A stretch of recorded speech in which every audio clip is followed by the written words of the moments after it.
Radio Publique Africaine.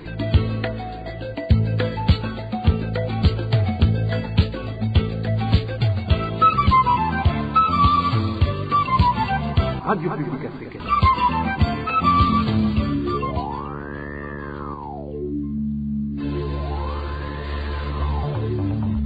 C'est le moment de suivre le journal parlé en français. À la présentation, Onésime Douchimakité. Ravi de vous retrouver, mesdames et messieurs, sur rendez-vous d'information de ce samedi 16 décembre 2023, dont voici le sommaire.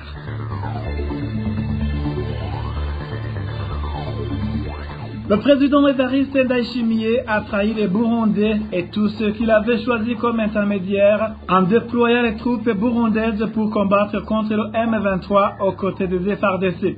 C'est l'analyse de Pacifique Nahazwe, un des défenseurs des droits humains. Au sommaire également, plus de 15 maisons ont été démolies, des champs de culture détruits par des pluies d'hygiène mêlées de grêle qui se sont abattus sur la commune de Nyabitinda de la province de Luigi au cours de cette semaine. Dans cette édition, nous parlons aussi des militants du parti CNL de la colline de Murengeza, en commune mandat de la province de Bubanza qui s'insurge contre le chef de Zibonerakure de cette colline qui a arraché leur drapeau se trouvant à leur permanence.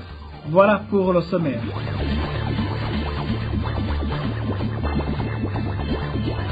Je vous le disais en titre, le président Évariste Ndayishimiye a trahi ceux qu'il avait choisis comme intermédiaires en déployant les troupes burundaises pour combattre aux côtés des FARDC contre le M23. C'est l'analyse du président du FOCODE, Pacifique Nahazwe, au cours de l'émission Okuri Kunywanisha de ce vendredi. Il indique également que cette attitude de Ndayishimiye est une honte pour le Burundi et le Burundi. Suivez plutôt Pacifique Nahazwe.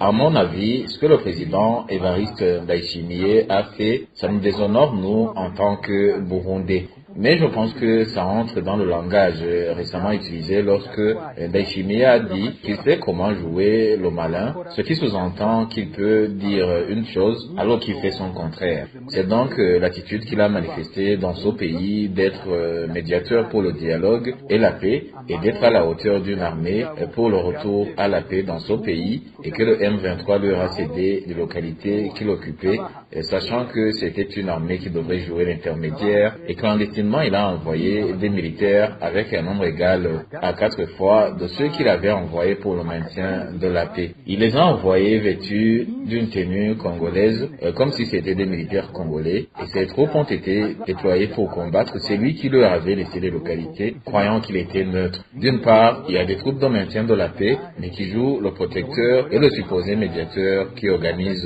les combats, et ça c'est inadmissible. C'est la même chose lorsqu'un homme et une femme cherchent un médiateur en cas de conflit et qui se penche sur l'une des parties, que ce soit l'homme ou la femme, et qui lui dit qu'il va le soutenir afin qu'il le remporte sur son conjoint. Il lui apprend même ce qu'il va répondre en cas d'interrogatoire et lui promet qu'il va piéger son conjoint en sa faveur. Il s'engage également de l'aider pour la saisie des biens de la partie vaincue. Je ne sais pas alors le nom que l'on pourra donner à celui qui était supposé être médiateur. C'est cela que le Burundi a fait en RDC. Pour Pacifique Nahazwe, Évariste Ndayishimiye a également trahi les militaires burundais en les renvoyant dans une guerre sans toutefois leur procurer des armes adaptées au combat qui les attendait. Le chef de l'État a aussi trahi les familles de ces militaires du fait qu'elles ne sont pas informées lorsque les leurs tombent sur le champ de bataille. Écoutez encore une fois Pacifique Nahazwe, un des défenseurs des droits humains au Burundi. Les militaires burundais révèlent qu'ils n'ont pas des armes suffisantes et adaptées à ce combat. Ces militaires indiquent qu'ils ont besoin des armes d'équipe, de l'artillerie lourde et autres. Par contre, la République démocratique du Congo dispose de ces armes, mais ses troupes ne veulent pas se battre. Ils fuient les affrontements et courent en débandade, et ces armes lourdes sont récupérées par l'ennemi qui les utilise par la suite contre les militaires burundais. Voici donc un autre élément qui prouve que les militaires burundais ont été trahis, ce qui explique aussi leur perte énorme en vies humaines. Peu importe la force et la tactique de chaque militaire, sans armes suffisantes et adaptées à la guerre, c'est un suicide. Un autre élément qui frustre les militaires burundais et qui les démoralise, c'est le fait qu'on les déshabille la tenue nationale et le drapeau de leur pays pour les exiger à porter la tenue de l'armée congolaise, alors que cela est totalement contraire au serment qu'ils ont prêté en adhérant à l'armée nationale burundaise. Ça aussi, c'est un autre élément qui les démotive. En plus, les militaires burundais envoyés au Congo sont choqués du fait que le gouvernement ne se soucie pas de leur vie. Une fois que l'un d'entre eux est tué sur le champ de bataille, sa famille n'est pas informée. Ils sont tués et enterrés en même temps dans les forêts de la RDC. Souvent, les corps de certains militaires ne sont pas renvoyés au Burundi et d'autres, quand leurs corps sont renvoyés au pays, l'armée n'informe pas leur famille. Seuls certains militaires rescapés informent les leurs que leurs compatriotes ont été tués afin que la famille soit informée qu'elle ne reverra jamais le sien. Il y a des familles qui nous ont parlé des difficultés qu'ils ont rencontrées. Ils ont été informés que leurs proches sont morts et ils se sont organisés comme famille et ils sont venus à Bujumbura pour enterrer les défunts. Mais une fois là-bas, ces familles ont été informées que le corps de leurs membres n'est pas là. Chagrinées et désespérées, ces familles retournent chez elles très abattues et angoissées. Je connais des familles qui ont vécu cette situation. Vous allez entendre ce qui se passe lors de l'enterrement de ces militaires. Ils les enterrent un à un pour que les familles qui ont perdu les leurs ne se rendent pas compte qu'il y a eu beaucoup de morts et éviter ainsi qu'elles puissent se rencontrer et décider après de se concerter afin de poser ensemble des questions aux responsables de l'armée. Donc, un militaire se dit au fond du cœur qu'il va mourir et que son enfant ne sera pas informé des raisons de sa mort, qu'il est mort pour son courage et pour son pays. De surcroît, personne ne va prendre soin de sa famille et personne ne va payer les frais scolaires pour ses enfants, pas même l'assurance maladie, alors que ce militaire est supposé décéder pour le pays. Donc tout cela décourage fortement un militaire. Parlons gouvernance à présent, suspension d'achat des véhicules du gouvernement avec exception sur les véhicules de la police et de la justice. Ça relève des décisions du Conseil extraordinaire des ministres tenu ce mercredi. Le secrétaire général de l'État et porte-parole du gouvernement, Jérôme Nyonzima, ajoute que d'autres activités de construction dans le calendrier de l'Obuha qui étaient prévues pour être exécutées au cours de cette année sont reportées pour l'année 2024. À l'issue de l'analyse du projet de loi présenté, il a été adopté moyennant les observations et recommandations suivantes. Suspendre l'achat du matériel roulant, sauf pour l'armée et la police, pour le ministère de la Justice et pour les 8 véhicules destinés aux écoles à régime d'internat. Maintenir le budget pour l'achat du logiciel de production des passeports. Pour ce qui est de la Cour suprême, la Cour constitutionnelle, et le parquet général de la République, inscrire les frais d'intendance ou de renseignement au nom de l'institution au lieu de les personnaliser. Pour contenir le déficit budgétaire, bon nombre de principes ont été pris en compte lors des discussions budgétaires, à savoir l'introduction de nouvelles activités n'est pas permise. L'annulation des activités pour lesquelles les crédits dédiés aux constructions ou réhabilitations des infrastructures non encore engagées et dont les travaux n'ont pas encore démarré et envisager de les reprogrammer pour le budget 2024-2025. L'annulation des activités du 3e et 4e trimestre prévues pour le fonctionnement de l'Obuha et de l'ARB, sauf les salaires, pour consommer d'abord les montants se trouvant sur leurs comptes bancaires. Toujours en page gouvernance, le gouvernement burundais devrait joindre la parole à l'acte en sauvant la population du quartier Karurama en commune Rugombo de la province Cibitoke des conséquences de l'usine Buseko. L'appel est lancé par Phineas Nigawa, ancien élu du peuple et natif de la province de Cibitoke.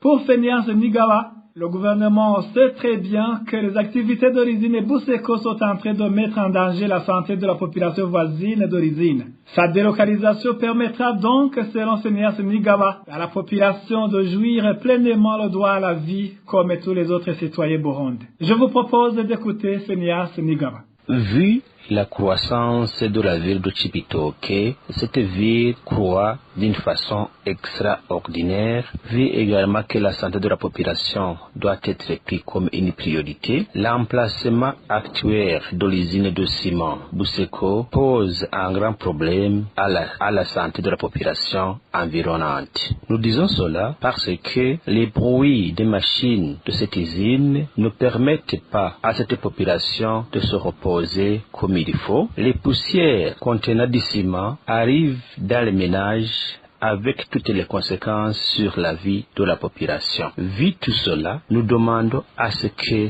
cette usine soit installée ailleurs, pas au sein de la population, pour que la santé de cette population soit protégée. Et nous disons cela parce que même les hautes autorités ont déjà suggéré cela et nous attendons la mise en application de cela. Nous souhaiterions que la parole soit respectée et que cette usine soit installée dans un autre endroit pour que la population soit libre et que pour que la vie de la population soit protégée, soit priorisée. Phineas Nigawa intervient en tant que natif de la province de Cibitoke et ancien représentant du peuple. Certains employés de l'hôpital Roi Khaled s'indignent de la qualité des aliments que la cantine de cet hôpital leur propose quand ils sont à la garde. Ces employés révèlent qu'il y a même des employés qui sont tombés malades à cause de cette nourriture. Ils accusent le directeur général de cet hôpital d'être contre tout changement proposé par les employés à propos de cette cuisine, d'où ils demandent à ses supérieurs d'intervenir. Suivez l'un de ces employés qui s'est entretenu avec la RPA. Nous, les employés de l'hôpital Roi Khaled, nous avons un souci avec les aliments qui nous sont servis dans la cantine au moment des gardes, que ce soit durant la journée ou la nuit. Au lieu de nous ajouter des frais de restauration durant les gardes sur notre salaire, il a été décidé que ces frais soient payés à la cantine et comme ça nous faisons la consommation. Ça fait pas mal de jours que nous constatons des lacunes dans le service qui nous est offert, mais comme le directeur général et ses proches ont des intérêts tirés dans cette cantine, rien ne change.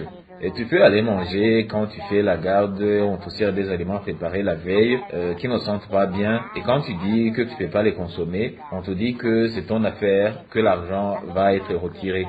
Il y a même 2 employés dont je ne dévoilerai pas l'identité pour des raisons de leur sécurité qui sont tombés malades et hospitalisés suite à des aliments consommés samedi dernier. Nous avons décidé d'arrêter de consommer ces aliments depuis samedi et le directeur nous dit que s'absenter dans cette cantine ne va pas empêcher les retraits mensuels. Cette façon dont nous sommes maltraités nous attriste franchement. Nous demandons à ses supérieurs hiérarchiques d'intervenir vu que lui, il n'écoute jamais nos revendications. Et personne n'oserait même revendiquer le changement de ces pratiques faites à la cantine devant lui s'il ne veut pas de soucis. Que ses supérieurs lui expliquent comment traiter les membres du personnel car ce que fait cette cantine est vraiment honteux. Imaginez les cuisiniers préparent des aliments le soir ou le matin et osent les servir des gens à 14h ou 15h.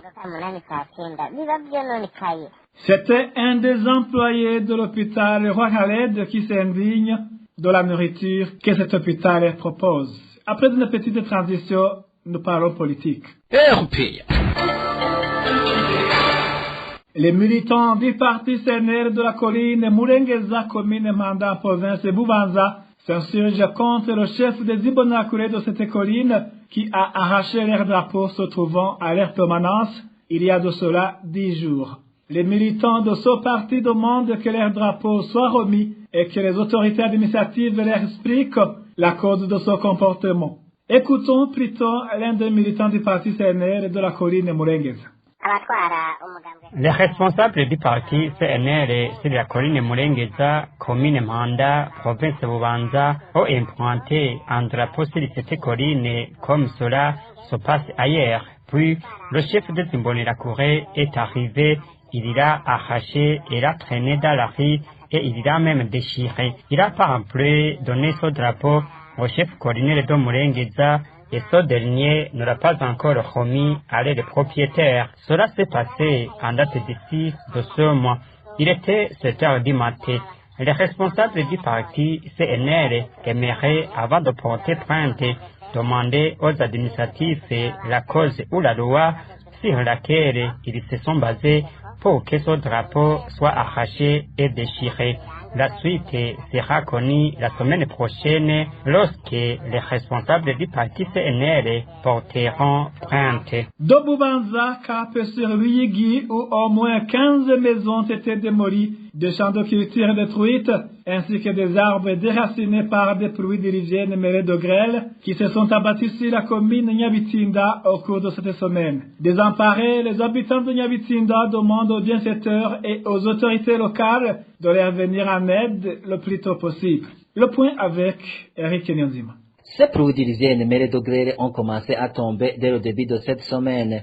Selon nos sources à Nyabitinda, plusieurs maisons ont été détruites, sans parler des champs de culture qui ont été sérieusement endommagés. Les dégâts sont énormes. On a déjà répertorié plus de 15 maisons détruites, des champs de maïs, de haricots et haricots verts, des arachides, du soja, etc.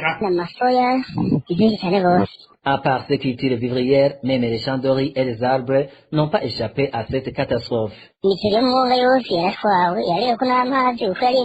que soit le riz prêt à être récolté, celui fraîchement planté, tout a été emporté. Quant aux arbres, ils ont été déracinés et certains sont tombés sur des maisons d'habitation, d'autres sont tombés dans les rues. Et les choses peuvent empirer puisque la saison des pluies n'est pas encore finie.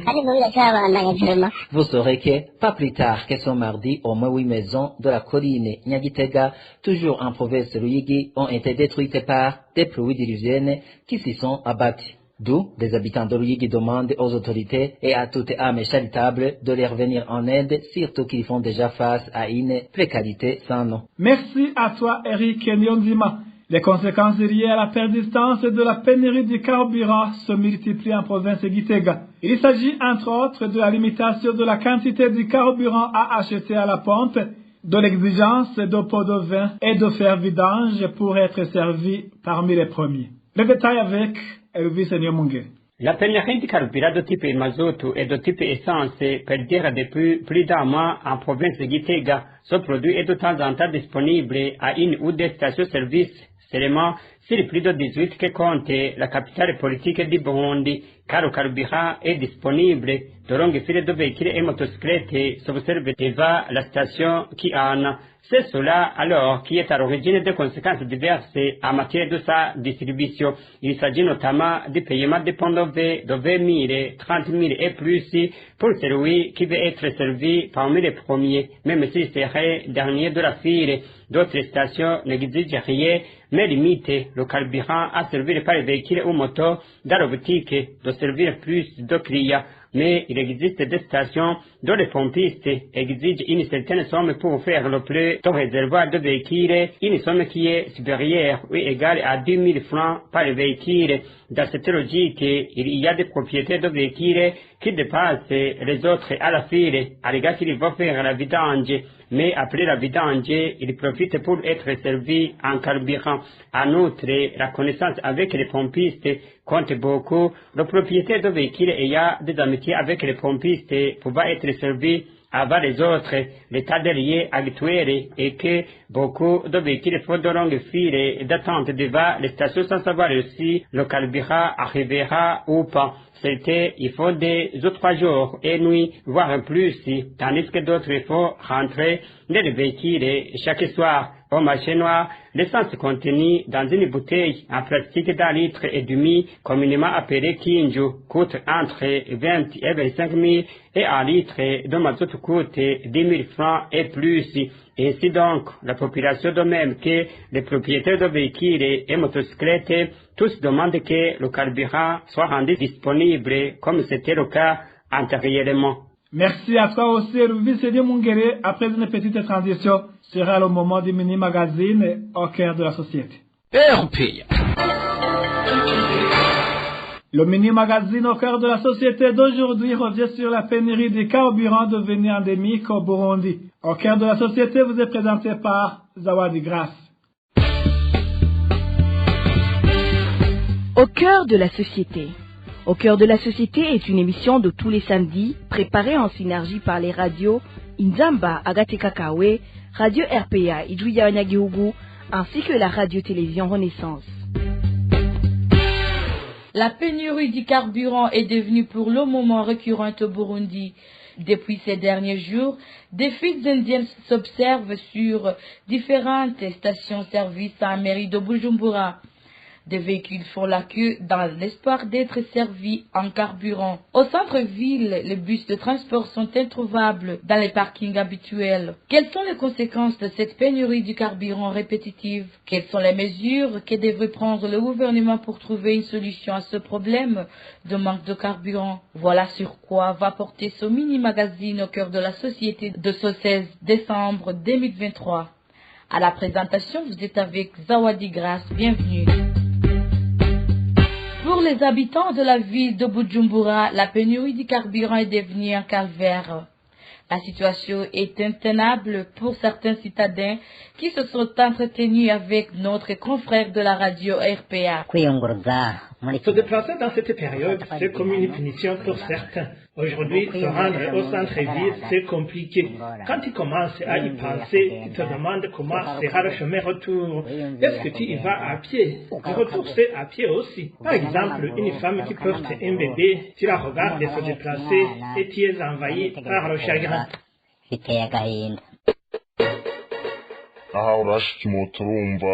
On peut rentrer à pied ou bien dans un bus si l'on a eu la chance d'en trouver.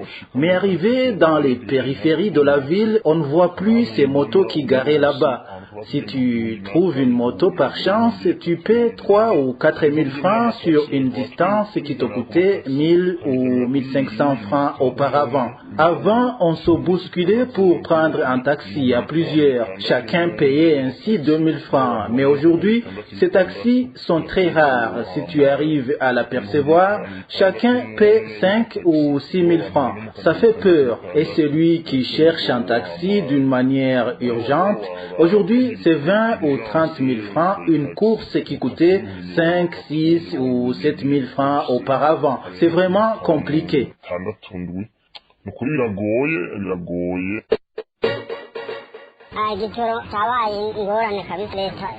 C'est très compliqué. Que le gouvernement cherche un moyen pour nous sortir de cette crise de carburant. Par exemple, aujourd'hui, je ne suis pas capable de transporter les clients. Je n'arrive pas à trouver le mazout.